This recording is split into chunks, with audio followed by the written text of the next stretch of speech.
আমার বেরা দোস্ত আহবাব, গজওয়ায়ে তবুকের জন্য রাসূল আকরাম সাল্লাল্লাহু আলাইহি ওয়াসাল্লাম সাহাবায়ে কেরামের কাছে চাঁদা চেয়েছেন, চাঁদা গজওয়ায়ে তবুকের জন্য। হযরতে ওমর ফারুক রাদিয়াল্লাহু আনহু খুশিতে আটখানা।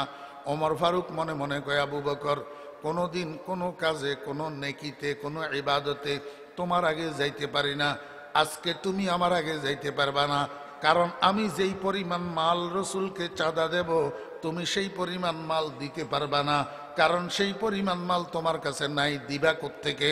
আমার বেয়েরা দোস্ত আহবাব, সাহাবায়ে কেরাম নবীজির সামনে থেকে উঠে আপন আপন ঘরের দিকে, বাড়ির দিকে গেছে চাঁদা আনার জন্য। আবু বকরও গেছে, ওমরও গেছে। কিছুক্ষণ পরে হযরত ওমর ফারুক রাদিয়াল্লাহু আনহু কিছু মাল লইয়া রাসূল আকরাম সাল্লাল্লাহু আলাইহি ওয়াসাল্লামের খেদমতে উপস্থিত হয়েছেন। আল্লাহর হাবিব জনাবে মুহাম্মদুর রাসূলুল্লাহ সাল্লাল্লাহু আলাইহি ওয়াসাল্লাম জিজ্ঞেস করে, ওমর, ঘরের জন্য কি রাখি এসছো? আল্লাহর দ্বীনের জন্য কি নিয়ে এসছো? ওমর ফারুক রাদিয়াল্লাহু আনহু বলেন, ইয়া রাসূলুল্লাহ, আমার ঘরের সমস্ত সম্পদকে এক জায়গায় একত্রিত কইরা দুইটা ভাগ করছি, অর্ধেক ঘরের জন্য রাখি এসছি, আর অর্ধেক আল্লাহর দ্বীনের জন্য আপনার কদমে আনিয়া উপস্থিত করছি। কিছুক্ষণ পরে ছোট্ট একটা বস্তার মধ্যে অল্প কিছু মালামাল লইয়া হযরত আবু বকর সিদ্দিক রাদিয়াল্লাহু আনহু সেখানে উপস্থিত। হযরত ওমর ফারুক রাদিয়াল্লাহু আনহু মনে মনে কয়, আবু বকর, আমি আগেই বলেছিলাম আজকে তুমি এক নম্বর হইতে পারবে না, আজকে এক নম্বর ওমর হবে। আমার বেইরা আবু বকর সিদ্দিক রাদিয়াল্লাহু আনহু যখন মালগুলা নিচে রেখেছেন, রাসূল আকরাম সাল্লাল্লাহু আলাইহি ওয়াসাল্লাম জিজ্ঞাসা করে, আবু বকর, ঘরের জন্য কি নিয়ে এসছো? ঘরের জন্য কি রাখি এসছো? আল্লাহর দ্বীনের জন্য কি নিয়ে এসছো? আবু বকর কয়, ইয়া রাসূলুল্লাহ সাল্লাল্লাহু আলাইহি ওয়াসাল্লাম, আমার ঘরের মধ্যে যাহা মালামাল ছিল, এমনকি দেওয়ালের উপরে একটা সুই ছিল, সুই, এই সুইটাও তালাশ করিয়া বস্তায় ঢুকাইছি। আমার ঘরের মধ্যে যাহা কিছু ছিল, সমস্ত সম্পদ, সমস্ত আসবাবপত্র, সমস্ত মালামাল আমি আল্লাহর নবীর কদমে হাজির করছি। ঘরের মধ্যে আল্লাহ এবং আল্লাহর রাসূলকে রাখি এসছি। হযরত ওমর ফারুক রাদিয়াল্লাহু আনহু মনে মনে কয়, আবু বকর, আজকেও বুঝি সুযোগ দিলেন আমাকে এক নম্বর হওয়ার। মাল যদিও তোমার কম, কিন্তু আমি তো ঘর খালি করে আসতে পারি নাই, তুমি তো ঘর খালি করে এসছো, যার কারণে আজকেও তুমি এক নম্বর হইয়া গেলা। শুধু এতটুকু নয় আমার বেয়েরা দোস্ত আহবাব, গায়ের মধ্যে একটা দামি কাপড়ের জামা ছিল। ধনী বাপের ছেলে তো আবু বকর, গরিব ছিল না, ধনী ছিল। গায়ের মধ্যে একটা দামি কাপড়ের জামা ছিল। এই জামাটাকে বিক্রি করছে, বিক্রি করে টাকাগুলা নবীজিকে চাঁদা দিয়া দিছে। নিজে যাইয়া একটা শর্ট সংগ্রহ করছে, সালার শর্ট, শর্ট একটা সংগ্রহ করি, আল্লাহু আকবার, ওই শর্টের কাটছে, ওই শর্টের থেকে সুতা সুতা বাহির করছে, শর্টের সুতা। খেজুর গাছের কাঁটা একটারে সুই বানাইছে, বানাইয়া খেজুর কাঁটা দিয়া সিলাই করিয়া করিয়া করিয়া ওই শর্ট দিয়া জামা বানাইছে। এই জামাইটা গায়ে দিয়া রাসূল আকরাম সাল্লাল্লাহু আলাইহি ওয়াসাল্লামের দরবারে হাজির আবু বকর, শর্টের জামা গায়ে দিয়া। আহকামুল হাকিমিন রব্বুল আলামিন আরশে আজিম থেকে তাকাইয়া তাকাইয়া হাসে, কয় ফেরেশতাদেরকে কয়, আমার ফেরেশতারা দেখো আমার আবু বকরের কাণ্ড, আমার কোরআনের জন্য, আমার দ্বীনের জন্য গায়ের জামাটা বিক্রি করি, শর্টের জামা গায়ে দিয়া দরবারের সালতে উপস্থিত হইছে। আমার আবু বকরের সম্মানে আজকে ৭ আসমানের মধ্যে যত ফেরেশতা আছো সবাই শর্টের জামা গায়ে দাও। জিব্রাইলের কয়, জিব্রাইল তুমিও শর্টের জামা গায়ে দাও, ওহী লইয়া আমার বন্ধুর কাছে যাইবা আজকে শর্টের জামা গায়ে দিয়া। সেটার নাম আবু বকর। ও ভাইরা দোস্ত আহবাব, আজকে সকাল পর্যন্ত যদি সিদ্দিক আকবরের মানাকিব বয়ান করা হয় তো শেষ হবে না। এক কথায় বলতে পারেন, আফজালুন নাস বাদাল আম্বিয়া আবু বকর সিদ্দিক রাদিয়াল্লাহু আন। শুধু আমাদের নবীর উম্মত না, আদম আলাইহিস সালাম থেকে আমাদের নবী পর্যন্ত যত নবীর উম্মত দুনিয়াতে আছে, এই সমস্ত নবীদের উম্মতের মধ্যে নবী রাসূলদের পরে গোটা মানব জাতির মধ্যে শ্রেষ্ঠ মানুষ আবু বকর সিদ্দিক রাদিয়াল্লাহু আনহু। আলহামদুলিল্লাহ নাহমাদুহু ওয়া নাস্তাঈনুহু ওয়া নাস্তাগফিরুহু ওয়া নু'মিনু বিহি ওয়া নাতাওয়াক্কালু আলাইহি ونعوذ بالله من شرور أنفسنا ومن سيئات أعمالنا من يهد الله فلا مضل له ومن يضلله فلا هادي له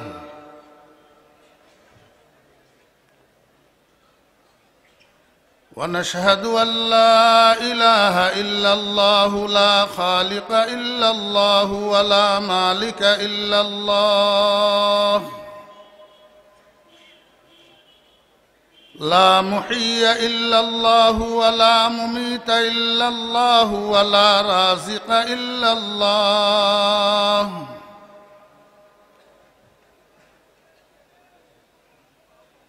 ونشهد أن سيدنا وسندنا وحبيبنا ومولانا محمدًا عبده ورسوله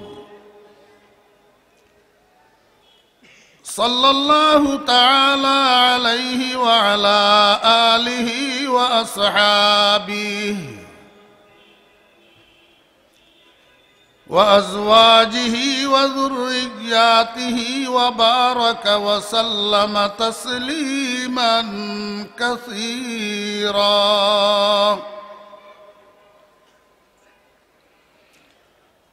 أما بعد فأعوذ بالله من الشيطان الرجيم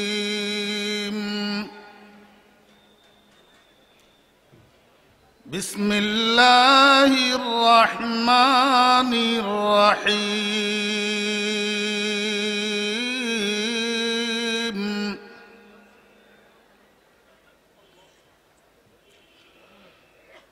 ثاني اثنين إذ هما في الغار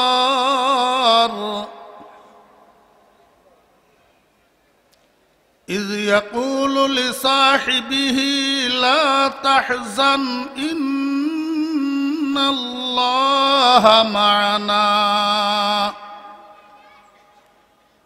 صدق الله مولانا العظيم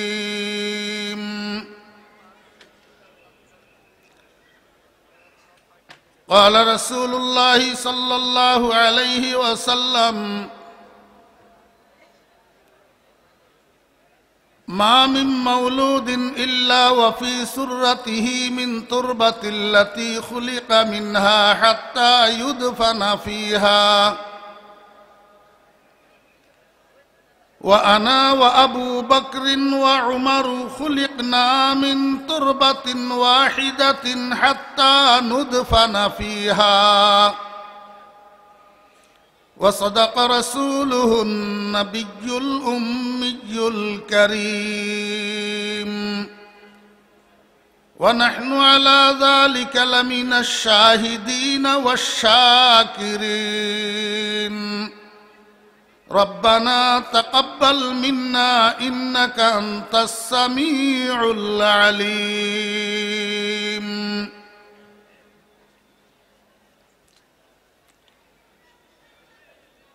जनाब सदर मोहतरम ग्रामी कदर हजरात उलमाए किराम समावेत सर्वस्तरेर दिनदार परहेजगार जाकिरीन शाकिरीन मुसलमान भाईरा पर्दार आड़ालेर सम्मानिता पर्दानशी मा ओ बोनेरा महान आल्लाह रब्बुल आलामीनेर अपरिसीम दया और एहसान अल्लाह रब्बुल आलमीन आमादेरके आज 19 জানুয়ারি 2021 इंग्रेजी तारीखे इस्लामी आंदोलन फेनी जिला शाखार उद्योगे आयोजित चरमोनाईर नमूनाय 3 दिन व्यापी এই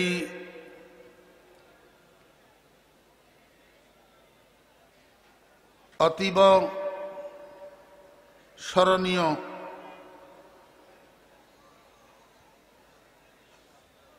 এই ইসলাহি মাহফিলের আজ সমাপনী দিবসের এই পর্যায়ে আমাদেরকে অংশগ্রহণ করার জন্য তৌফিক দিয়েছেন। এজন্য আমরা সবাই মহান রব্বুল আলামিনের শুকর আদায় করি, আলহামদুলিল্লাহ।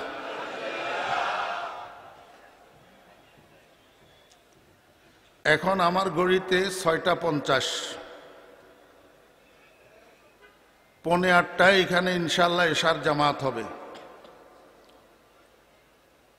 সর্বোচ্চ 7:30 পর্যন্ত আলোচনা করা যাবে। 40 মিনিট হাতে সময় আছে। এজন্য আজকে ধারাবাহিক কোনো নির্দিষ্ট বিষয়বস্তুর উপরে আলোচনা না করে আমি জরুরি মনে করি এমন কিছু বিক্ষিপ্ত কথাবার্তা আপনাদের খেদমতে একটু উপস্থাপন করব বলে আশাবাদী। ওয়ামা তৌফিক ইল্লা বিল্লাহ। আমরা সবাই জানি আজকের এই মাহফিলের মধ্যমণি বাংলার কোটি কোটি মুসলমানের হৃদয়ের স্পন্দন।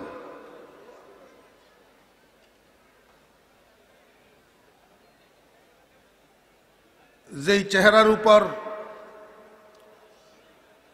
বাংলাদেশের কোটি কোটি দিন পিপাসু মুসলমান মরতে রাজি।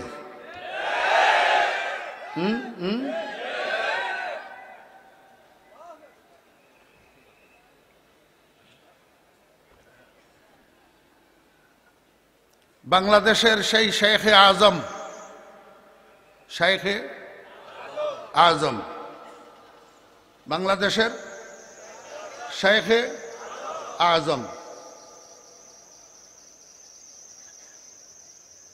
পীর সাহেব চরমনাই দামাত বারাকাতুহুমের আগমন উপলক্ষেই 3 দিনের চরমনাইয়ের নমুনায় এই মাহফিলের আয়োজন। ইতিমধ্যে আলহামদুলিল্লাহ হুজুর আমাদের মাঝে উপস্থিত হয়েছেন। আপনারা আজকে মাগরিবের নামাজ কার পিছনে আদায় করেছেন চিনতে পেরেছেন? পীর সাহেব দামাত বারাকাতুহুমের পিছনে আমরা মাগরিবের নামাজ আদায় করছি। ভাই, নবীজির যুগে তো এটাই ছিল। ইমামতি তো রাসূলুল্লাহ সাল্লাল্লাহু আলাইহি ওয়াসাল্লাম নিজেই করতেন। জি, শুধু 17 ওয়াক্ত নামাজের ইমামতি নবীজি করতে পারেন নাই অসুস্থতার দরুন। সেই 17 ওয়াক্ত নামাজের ইমামতি করছেন নবীজির পরের স্থলাভিষিক্ত, যার নাম সিদ্দিকে আকবর। সিদ্দিকে আকবর। আমরা কত সৌভাগ্যবান যে আমরা আজকে আমিরুল মুজাহিদিন, আমিরুল মুমিনিনের পিছনে মাগরিবের নামাজটা আদায় করতে পেরেছি। এই কথাটা বেদরকারি কথা না, এটা আমি একটা প্রয়োজনে বলছি। পীর সাহেব চরমনাই,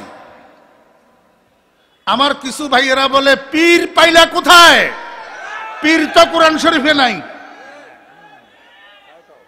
জি, আমি আজকে এই প্রশ্নটার উত্তর দিতে চাই।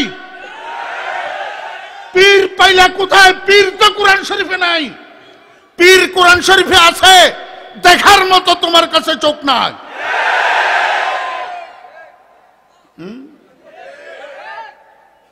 যদি তুমি বলো পীর কোরআন শরীফে নাই, আমি বলবো নামাজও কোরআন শরীফে নাই। নামাজও কোরআন শরীফে নাই। যদি তুমি বলো পীর কোরআন শরীফে নাই, আমি বলবো দরুদও কোরআন শরীফে নাই। আজকে থেকে তুমি দরুদ শব্দ ব্যবহার করতে পারবে না। আজকে থেকে তুমি নামাজ শব্দ ব্যবহার করতে পারবে না। নামাজ শব্দ আর দরুদ শব্দ কোরআন শরীফে নাই। আর যদি না থাকা সত্ত্বে নামাজ শব্দ ব্যবহার করতে পারো, দরুদ শব্দ ব্যবহার করতে পারো, না থাকা শর্তে পীর শব্দ তুমি ব্যবহার করতে পারবা। নতুবা এর বিরোধিতা করার তুমি গাধা ছাড়া আর কিছু না। এটা বিরোধিতার কারণে বিরোধিতা। যাকে দেখতে না পারি তার চলন বাঁকা। জি,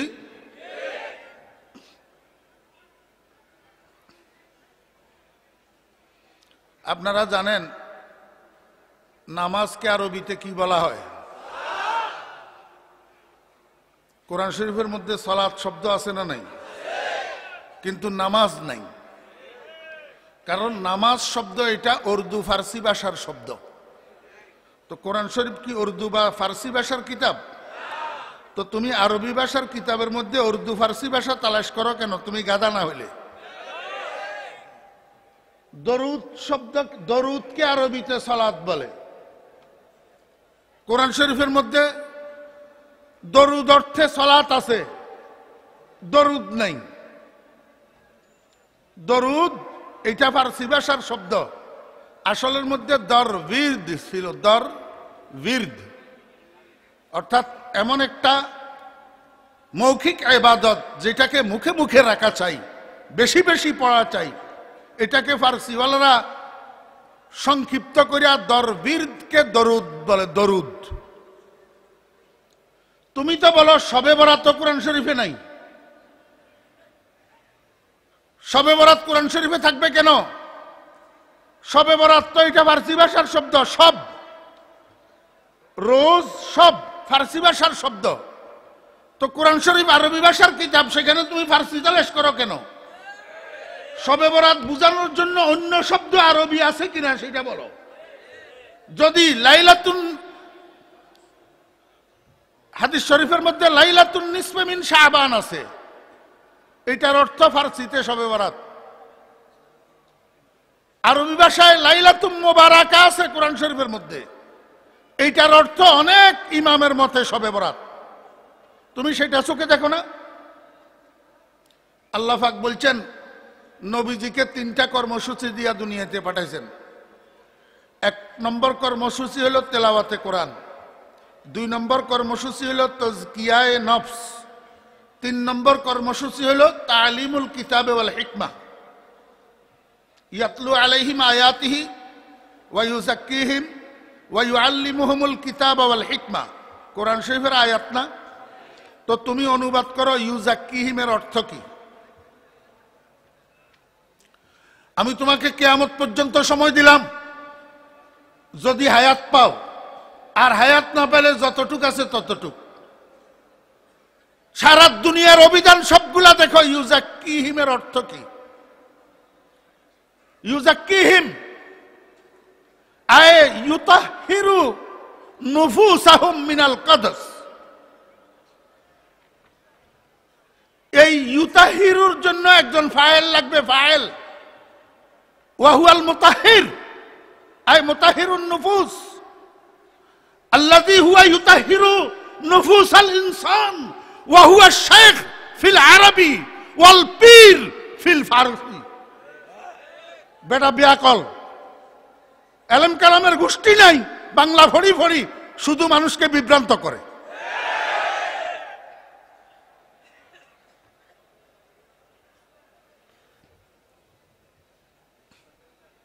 নম্বর 1। নম্বর 2, ইল্লাল্লাহর জিকির জায়েজ আছে না নাই? কয় ইল্লাল্লাহর জিকির জায়েজ নাই। কেন কয়? ওই অর্থ করতে ভুল করে, অর্থ করতে ভুল করে, এই জন্য কয় ইল্লাল্লাহর জিকির জায়েজ নাই। কি অর্থ করে? ইল্লাল্লাহ অর্থ কি? আল্লাহ ছাড়া, আল্লাহ ছাড়া। তা এখন যারা শুনে এরা কয় যে কি আল্লাহ ছাড়া, এটার অর্থ কি? আল্লাহ ছাড়া কেমনে জায়েজ হয়? আসলে ইল্লাল্লাহ মানে আল্লাহ ছাড়া না।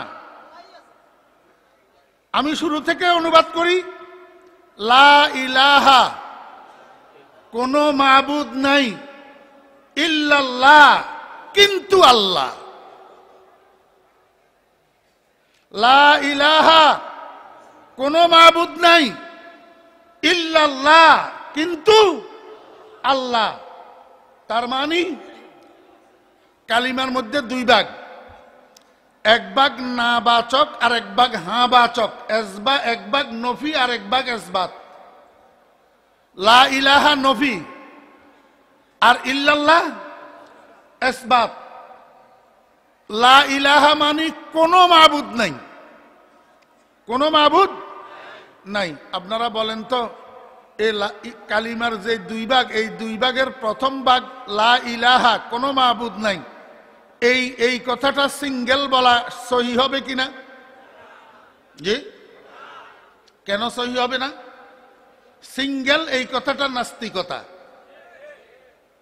সিঙ্গেল এই কথাটা, there is no God, there is no God, কোনো মাবুদ নাই, এটা সিঙ্গেল নাস্তিকতা। আর পরের ভাগ হইল হ্যাঁ বাচক ইসবাত, ইল্লাল্লাহ, কিন্তু আল্লাহ আছে, কিন্তু আল্লাহ আছে। তো এই পরের ভাগ হইল তাওহীদ। পরের ভাগ কি? তাওহীদ। আগের ভাগ নাস্তিকতা, পরের ভাগ তাওহীদ। এখন আপনারাই বিচার করেন, যদি কেউ সিঙ্গেল বলতে চায়, লা ইলাহা লা ইলাহা লা ইলাহা এটা বলা ঠিক হবে না ইল্লাল্লাহ ইল্লাল্লাহ বলা ঠিক হবে? এর চেয়ে সুন্দর করে বুঝানোর আমার কাছে ক্ষমতা নাই। আমার পীর সাহেব হুজুর রহমতুল্লাহ আলাইহি, হযরত মাওলানা শাহ জমির উদ্দিন নানুপুরি রহমতুল্লাহ আলাইহি সব সময় একটা কথা বলতেন, বাবারা, যে না বুঝে মনে মনে তারে বুঝাইতে পারে কনে, যে বুঝার চেষ্টা করে না তারে আপনি আব্দুল কাদের জিলানী রহমতুল্লাহ আলাইহিকে আনিয়াও যদি বুঝানোর চেষ্টা করেন, সে বুঝবে না। কারণ দেমাগের মধ্যে তেরামি, তো দেমাগের মধ্যে কি তেরামি। আমার প্রশ্ন, আমি যদি ইল্লাল্লাহ বলি জায়েজ না হয়, তুমি কেমনে লা ইলাহা লা ইলাহা জিকির করো? আপনারা কবেন, হুজুর কোথায় আমি লা ইলাহা জিকির করি? আরে স্যার কা আপনি কি আর 100 স্যার কা ব্রেকতি ইল্লি না আনির বাতম দে। আমরা দেশে কিছু বক্তা আছে, কিছু বক্তা তথাকথিত বর্তমান সময়ের ওই নাট্যকার বক্তাগুলা, যারা বয়ানের নামে স্টেজে উঠি গান গায়। কি গায়? গান গায়। যাদের কারণে আজকে আমাদের বদনাম, যাদের কারণে কলেজ ইউনিভার্সিটির ছেলে মেয়েরা আমাদের বয়ানগুলা নিয়ে টিকটক বানায়, এদের মতো বক্তাদের কারণে আমি বলি, আগে বক্তার দোষ, টিকটক বানাইতে পারে সেরকম বক্তৃতা তুই করবি কেন? কই এত শত বছর পর্যন্ত আমাদের বয়স হতো 60-এর কোটায়, আমরা তো দেখি নাই কোন সময় বক্তাদের বয়ান টিকটক হইতে। এখন কেন হয়? এখন তোরা বয়ানের মঞ্চে বসি কাশকুশ এই সমস্ত নাটক কেন করস?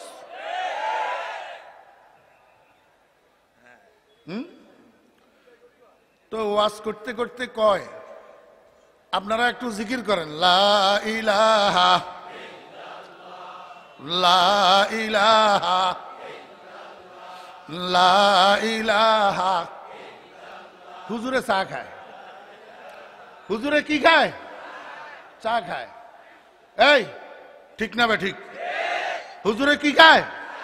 পাবলিকের জিকিরে লাগে, হুজুরে কি খায়? তো হুজুর জিকির করে অর্ধেক কলমা, আর বাকি অর্ধেক পাবলিকের দি বলায়।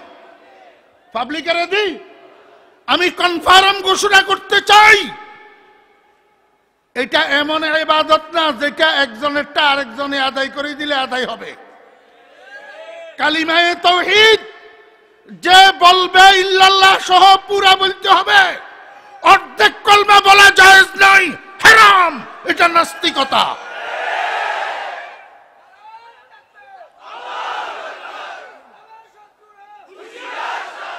বাস বুঝছেন না? বুঝেন নাই? তাহলে লা ইলাহা এক ভাগ, ইল্লাল্লাহ আরেক ভাগ। লা ইলাহা না ইল্লাল্লাহ, হ্যাঁ, কোনটা সিঙ্গেল বলা জায়েজ হবে? ইল্লাল্লাহ। কোনটা সিঙ্গেল বলা জায়েজ হবে? ইল্লাল্লাহ। শুধু লা ইলাহা জিকির নয়, কিন্তু শুধু ইল্লাল্লাহ জিকির। শুধু ইল্লাল্লাহ কি জিকির? ইল্লাল্লাহর মধ্যে আল্লাহ আছে না নাই? আছে। কাজের কাজ তো ঘোড়ার ডিম করতে পারো না, শুধু বিভ্রান্তি সৃষ্টি করি মানুষের আল্লাহর নামের থেকে জুদা করতে জানো। আল্লাহর নামের সাথে মানুষেরা লাগাইতে জানো না।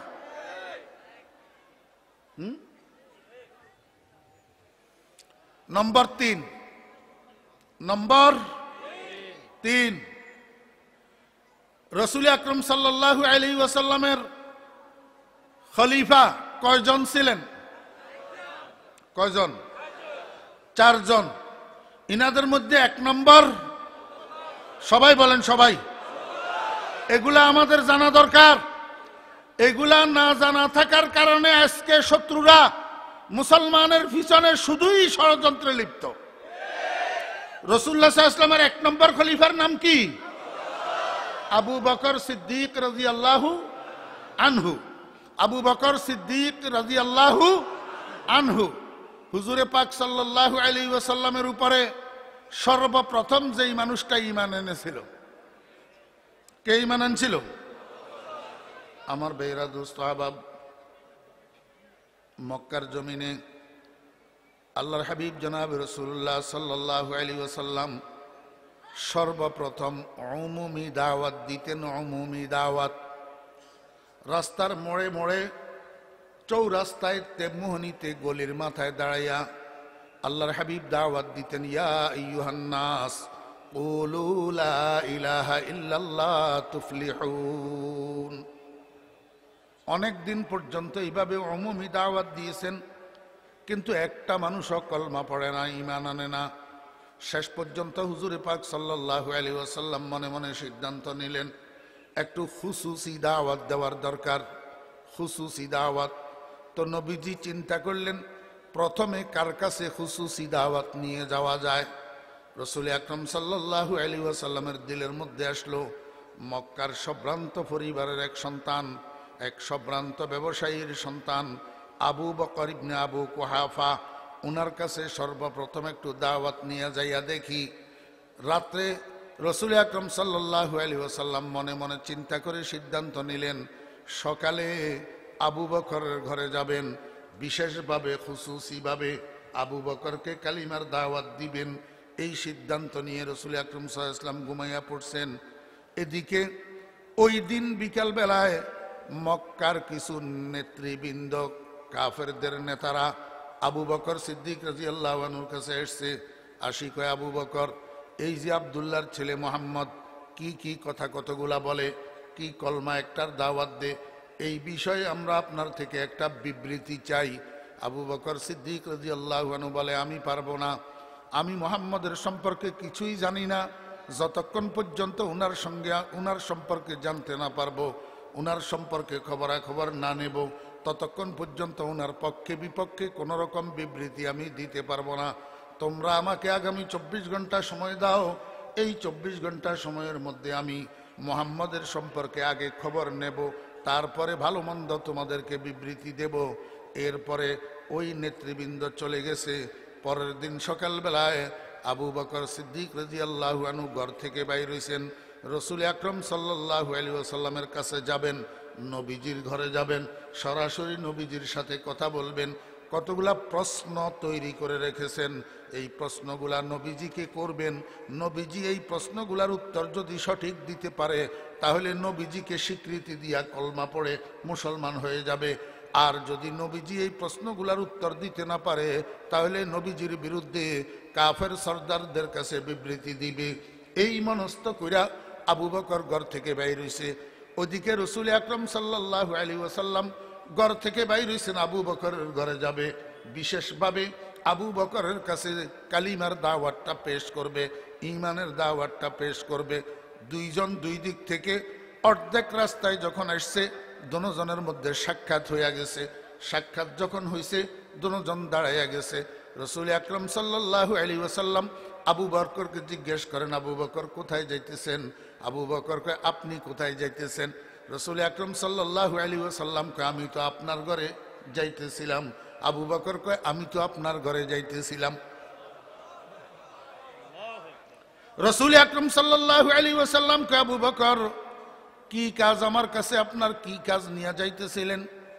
আবু বকর কয়, আমি আপনার কাছে যাইতেছিলাম, মক্কার কতগুলা নেতা আমার কাছে এসছে, আপনার সম্পর্কে একটা বিবৃতি চায়। আমি বলছি আমি উনার সম্পর্কে কিছু জানি না, তোমাদেরকে এই মুহূর্তে আমি উনার সম্পর্কে বিবৃতি দিতে পারবো না। আমি উনার থেকে একটু খবর নেব, ব্যাপারটা কি জানবো, তারপরে তোমাদেরকে বিবৃতি দেব। এই জন্য কতগুলা প্রশ্ন নিয়ে এসেছি, ওই প্রশ্নগুলো আপনাকে করব। আপনি যদি প্রশ্নগুলার সঠিক উত্তর দিতে পারেন, আমি আপনাকে নবী হিসাবে স্বীকার করব, আপনার দিন কবুল করব, আপনার উপরে ঈমান আনব, আপনার কালিমাটা পাঠ করব। রসুল আকরাম সাল্লাল্লাহু আলাইহি ওয়াসাল্লাম বলেন, আবু বকর ঘরে যাওয়ার দরকার নাই, এই মুহূর্তে এই পথিমধ্যে রাস্তার উপরে আমি প্রস্তুত, আপনার কি প্রশ্ন করার আছে আমাকে একটু প্রশ্ন করুন, দেখি আমি উত্তর দিতে পারি কিনা। আবু বকর সিদ্দিক রাদিয়াল্লাহু আনহু কয়, সেই প্রশ্নগুলা করার আর দরকার নাই। আর দরকার? রাসূল আকরাম সাল্লাল্লাহু আলাইহি ওয়াসাল্লাম কয়, এইটা কি বললেন? একটু আগে না আপনি বললেন কতগুলা প্রশ্ন নিয়ে আসছেন আমাকে করার জন্য, এখন কেন বলেন প্রশ্ন করার দরকার নাই? হযরত আবু বকর সিদ্দিক রাদিয়াল্লাহু আনহু কয়, আইলে কায়ে তু জবাবে হর সওয়াল, আইলে কায়ে তু জবাবে হর সওয়াল, মুশকিল আজ তু হাল শাওয়াদ বেকিল কাল। হে আল্লাহর রাসূল, ঠিকই আমি কতগুলা প্রশ্ন নিয়ে এসেছিলাম আপনাকে করার জন্য, কিন্তু এখন আপনার চেহারার দিকে আমি যখন তাকাইছি, আপনার চেহারায় আমাকে সবগুলা প্রশ্নের উত্তর দিয়া দিছে। এখন আমার অন্তরে আর কোনো প্রশ্ন নাই, আমার অন্তরে শুধু একটা বিশ্বাস আছে। আমার অন্তরে এখন শুধু একটা বিশ্বাস আছে, এই চেহারাওয়ালা মানুষটা কোনোদিন মিথ্যা বলতে পারে না। এই চেহারাওয়ালা মানুষটা কোনোদিন মিথ্যা বলতে পারে না। ইয়া রাসূলুল্লাহ সাল্লাল্লাহু আলাইহি ওয়াসাল্লাম, আমার মধ্যে এখন কোনো দ্বিধা নাই, আমার মধ্যে এখন কোনো শঙ্কা নাই, আমার মধ্যে এখন কোনো কনফিউজ নাই। আমি অতীব ইয়াকিনের সাথে, বিশ্বাসের সাথে বলছি, আপনার হাতখানা বাড়াই দেন, আমি আপনার হাতে হাত দিয়া একটু পড়ি নি লা ইলাহা ইল্লাল্লাহু মুহাম্মাদুর রাসূলুল্লাহ। বালেগ পুরুষদের মধ্যে সর্বপ্রথম ইসলাম গ্রহণকারী, সর্বপ্রথম ঈমান আনয়নকারী, সর্বপ্রথম কালিমা পড়নেওয়ালা আবু বকর সিদ্দিক রাদিয়াল্লাহু আনহু। আমার বেরা দোস্ত আহবাব, এক নম্বর মুসলমান, এক নম্বর রাসূল আকরাম সাল্লাল্লাহু আলাইহি ওয়াসাল্লাম আবু বকরকে একদিন বললেন, আবু বকর আপনি একটু তৈরি থাকবেন, যে কোনো সময় আমরা দুজন আল্লাহ পাকের নির্দেশে মক্কা ছেড়ে মদিনার দিকে হিজরতে রওনা হইতে হবে। এই কথা বলার পর প্রায় 6 মাস পরে এক রাত্রের গভীরে রাসূল আকরাম সাল্লাল্লাহু আলাইহি ওয়াসাল্লাম আবু বকরের ঘরের দরজা যায়া দরজার মধ্যে টোকা দিছি। একবার শুধু ডাকছে, একবার আবু বকর। ভিতরের থেকে আওয়াজ আসতেছে, লাব্বাইক ওয়া সাদাইক ইয়া রাসূলুল্লাহ। শুধু উত্তর দিছে যে তা নয়, একদিকে উত্তর দিতেছে মুখে, আরেকদিকে দরজা খুলে গেছে। শুধু দরজা খুলে গেছে তা নয়, সম্পূর্ণ রেডি অবস্থায়, দীর্ঘ সফরের জন্য প্রস্তুত অবস্থায় আবু বকরের এক কদম ঘরের বাইরে।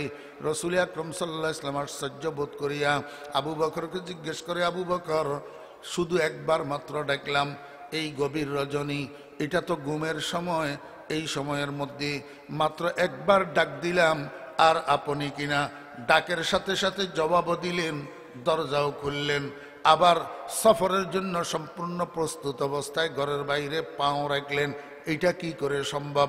আবু বকর সিদ্দিক রাদিয়াল্লাহু আনহু কয়, ইয়া রাসূলুল্লাহ, আজকে থেকে প্রায় 6 মাস আগে আপনি আমাকে ইঙ্গিত করেছিলেন যেই কোনো রাত্রে আল্লাহর হুকুমে আমরা দুজন হিজরতের জন্য বাহির হইতে পারে। ইয়া রাসূলুল্লাহ সাল্লাল্লাহু আলাইহি ওয়াসাল্লাম, যেই দিন এই কথাটা আপনি বলেছিলেন, সেই দিন থেকে আজকে পর্যন্ত 6 মাস আবু বকরের পিঠ কোনোদিন বিছানায় লাগে না। আশিক সাদক কুনদ জারা ফেদা সাদ মারহাবা।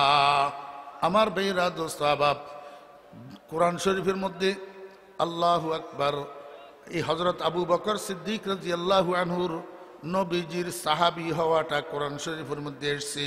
অন্য কোন সাহাবীর সাহাবী হওয়া কোরআন শরীফ দ্বারায় স্বাক্ষরিত না, কোরআন শরীফ দ্বারায় প্রমাণিত না, কিন্তু আবু বকর রসুলের সাহাবী, এটা কোরআন শরীফের দ্বারায় স্বাক্ষরিত। আল্লাহ পাক রব্বুল আলামিন বলেন, সানিয়াস নাইন ইয হুমা ফিল গার ইয ইয়াকুলু লিসাহিবিহি ইয ইয়াকুলু লিসাহিবিহি লা তাহজান ইন্নাল্লাহা মা'ানা। এইখানে উলামায়ে কেরাম মাহফিলের মধ্যবর্তী, স্টেজের মধ্যবর্তী, আপনারা জিজ্ঞেস করেন ওই গারে সুরে রসুলের সাহাবীর কথা যে আল্লাহ পাক এখানে উল্লেখ করেছেন, এই সাহাবী কে ছিল? আবু বকর সিদ্দিক রাদিয়াল্লাহু আনহু ছিল। সময় কম, এই জন্য সবগুলা ঘটনা আমি বিস্তারিত বলতে পারতেছি না। আমার বেয়েরা দোস্ত আহবাব, গজওয়ায়ে তবুকের জন্য রাসূল আকরাম সাল্লাল্লাহু আলাইহি ওয়াসাল্লাম সাহাবায়ে কেরামের কাছে চাঁদা চেয়েছেন, চাঁদা গজওয়ায়ে তবুকের জন্য।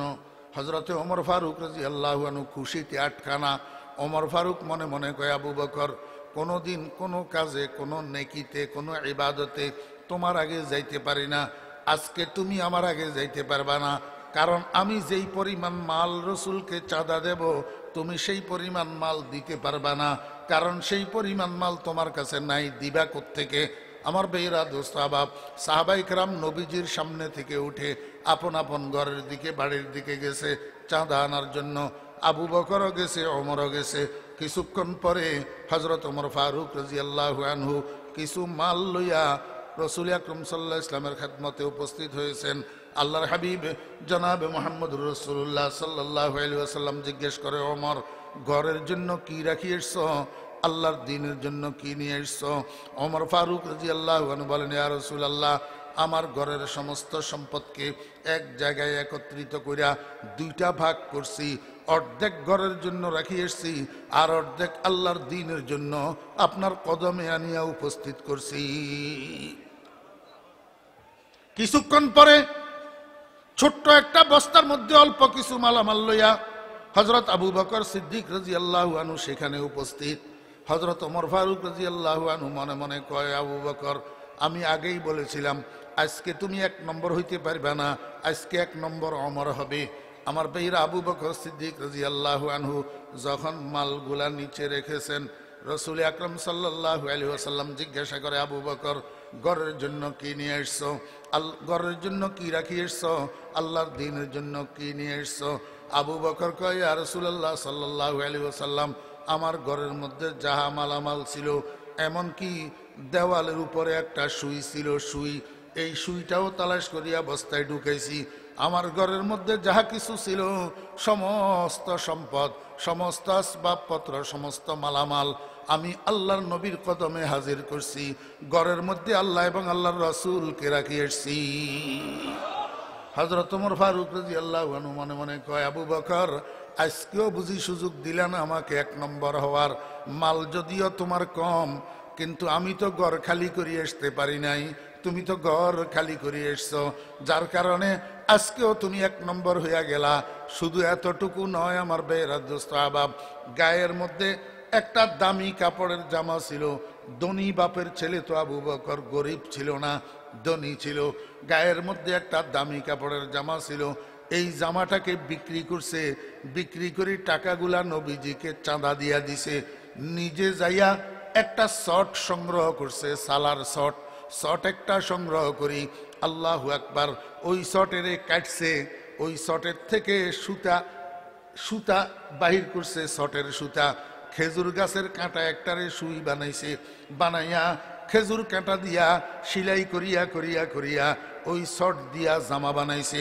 এই জামাইটা গায়ে দিয়া রাসূল আকরাম সাল্লাল্লাহু আলাইহি ওয়াসাল্লামের দরবারে হাজির আবু বকর, শর্টের জামা গায়ে দিয়া। আহকামুল হাকিমিন রব্বুল আলামিন আরশে আজিম থেকে তাকাইয়া তাকাইয়া হাসে, কয় ফেরেশতাদেরকে কয়, আমার ফেরেশতারা দেখো আমার আবু বকরের কাণ্ড, আমার কোরআনের জন্য, আমার দ্বীনের জন্য গায়ের জামাটা বিক্রি করি, শর্টের জামা গায়ে দিয়া দরবারের সালতে উপস্থিত হইছে। আমার আবু বকরের সম্মানে আজকে 7 আসমানের মধ্যে যত ফেরেশতা আছো সবাই শর্টের জামা গায়ে দাও। জিব্রাইলের কয়, জিব্রাইল তুমিও শর্টের জামা গায়ে দাও, ওহী লইয়া আমার বন্ধুর কাছে যাইবা আজকে শর্টের জামা গায়ে দিয়া। সেটার নাম আবু বকর। ও ভাইরা দোস্ত আহবাব, আজকে সকাল পর্যন্ত যদি সিদ্দিক আকবরের মানাকিব বয়ান করা হয় তো শেষ হবে না। এক কথায় বলতে পারেন আফজালুন নাস বাদাল আম্বিয়া আবু বকর সিদ্দিক রাদিয়াল্লাহু আন। শুধু আমাদের নবীর উম্মত না, আদম আলাইহিস সালাম থেকে আমাদের নবী পর্যন্ত যত নবীর উম্মত দুনিয়াতে আছে, এই সমস্ত নবীদের উম্মতের মধ্যে নবী রসুলদের পরে গোটা মানব জাতির মধ্যে শ্রেষ্ঠ মানুষ আবু বকর সিদ্দিক রাদিয়াল্লাহু আনহু। ওয়ালি সিদ্দিকের রুজহানুন জালিয়ুন আলাল আগিয়ার মিন গায়রে ইহতিমালি দুনিয়ায়ে সদাকত মে তেরা নাম রহেগা সিদ্দিক তেরে নাম সে ইসলাম রহেগা। আমার বেহরা দোস্ত আহবাব, আজকে বর্তমান দুনিয়াতে মুসলমান নামদারি এমন কিছু মানুষ আছে যারা আবু বকর সিদ্দিককে গালি দেয়। আবু বকর সিদ্দিককে কি করে? গালি দেয়। আবু বকরকে গালি দেয়, আবু বকরকে বেঈমান বলে, আবু বকরকে মুরতাদ বলে, আবু বকরকে জারজ সন্তান বলে। এই দোস্ত, আমাদের আপনাদের কাছে দিন আসছে কার মাধ্যমে বলেন? সাহাবায়ে কেরামের মাধ্যমে। নবীজির পরে খলিফা হইছে কে? আবু বকর। তাহলে আমাদের কাছে দিন আসছে কার মাধ্যমে? আবু বকরের মাধ্যমে।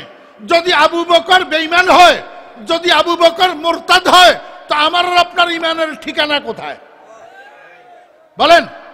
আমার আপনার ইমানের ঠিকানা আছে? আমার ভাইরা দোস্ত আহবাব, এই এক কমবক্ত জালিম মরি গেছে, আল্লাহ তারে কি করবে আল্লাহ জানে, আমরা কিছু বলবো না। এই জালিম লিখছে রাসূল আকরাম সাল্লাল্লাহু আলাইহি ওয়াসাল্লাম দুনিয়ার থেকে যাওয়ার পরে গুটি কয়েকজন সাহাবী ছাড়া আর বাকি সব সাহাবী নাকি মুরতাদ হয়ে গেছে। এর মধ্যে নিকৃষ্ট মুরতাদ বলে আবু বকর আর ওমর। নিকৃষ্ট মুরতাদ আবু বকর আর ওমর। আমার ভাইরা দোস্ত আহবাব, এই কমবক্ত তার লিখিত বইয়ের মধ্যে লিখছে, আমি যদি কখনো মক্কা মদিনার উপরে ক্ষমতাশালী হইতে পারি, নবীর দুই পাশে যেই দুই ভূত শুয়া রইছে, দুই ভূত বলে, নবীর দুই পাশে যেই দুই ভূত শুয়া রইছে, এদেরকে সেখান থেকে উঠাইয়া লোহিত সাগরে নিক্ষেপ করা, এইটা হবে আমার প্রথম অভিযান। এইটা হবে আমার প্রথম অভিযান। রাসূল আকরাম সাল্লাল্লাহু আলাইহি ওয়াসাল্লামের পাশে যেই দুই ভূত শুয়া রইছে, তাদেরকে সেখান থেকে উঠাইয়া লোহিত সাগরে নিক্ষেপ করা, এইটা হবে আমার প্রথম অভিযান। আমার ভাইরা দোস্ত আহবাব, আপনারা বলেন, রওজা আকদাসের মধ্যে নবীজির দুই পাশে কে কে শুয়া রইছে? আবু বকর সিদ্দিক রাদিয়াল্লাহু আনহু আর ওমর রাদিয়াল্লাহু আনহু। কেন তাদেরকে সেখান থেকে উঠাইয়া লোহিত সাগরে ফেলবে? উনাদের অপরাধ হলো উনারা নাকি স্ব ক্ষমতার আমলে এই জায়গায় কবরের জায়গা জবরদখল করি কবরের জায়গা নিছে, এই জন্য উনাদেরকে জালেম সাব্যস্ত করছে, এই জন্য তাদেরকে সেখান থেকে উঠাই ফেলে দিতে হবে। আমি আপনাদেরকে বলতে চাই, আবু বকর ওমর নিজেদের ক্ষমতার আমলে সেখানে জায়গা জবরদখল করে নাই। রাসূল আকরাম সাল্লাল্লাহু আলাইহি ওয়াসাল্লাম ভবিষ্যৎবাণী করেছেন জীবদ্দশায়, আমি এবং আমার আবু বকর, আমরা তিনজন এক মাটির তৈরি, আমরা তিনজন এক জায়গায় দফন হব। ক্বালা রাসূলুল্লাহ সাল্লাল্লাহু আলাইহি ওয়াসাল্লাম আনা ওয়া আবু বকরিন ওয়া উমারু খুলিকনা মিন তুরবাতিন ওয়াহিদাতিন হাত্তা নুদফানা ফিহা।